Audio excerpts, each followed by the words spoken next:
ขี่ลูกไปเมื่อแล้วเด้อไปไปไปไป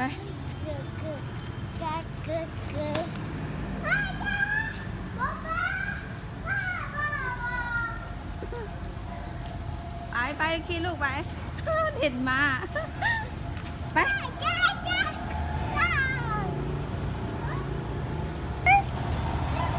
ไปพอแล้วลูกไป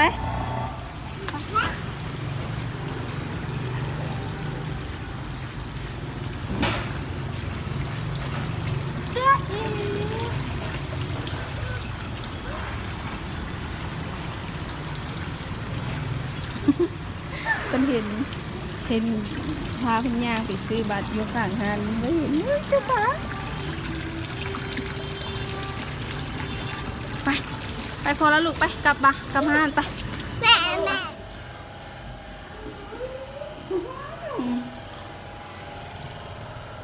เข้าพัดลมตอนเสียงดัง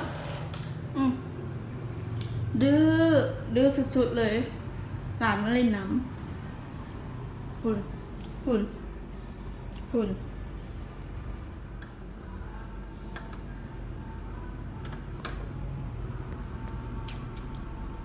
ดอะไปกินขนมไหมลูกพูดอะ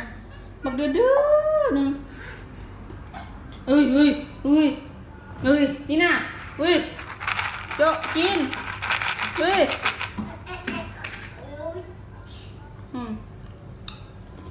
่บบอหันแซ่บลูกปะจิ๊บคุณน้ำคุณกินน้ำสาลีจ้าคางแตกดูโอ้ยคางคุณต่ำกะโลจอกกันกับเอ้ยต่ำกะโล25 เข็มพูดนะแม่เพิ่นไปเวียกก็เลยว่าเอามาฝาก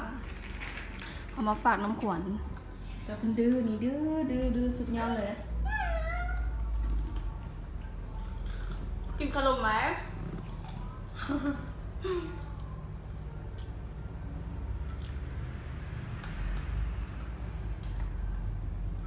คุณอันนั้นกับเพิ่นเล่นน้ำถูตลอดห้านนี่ก็ได้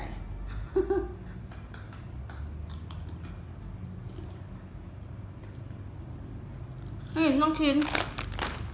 มาขนมไหมลูก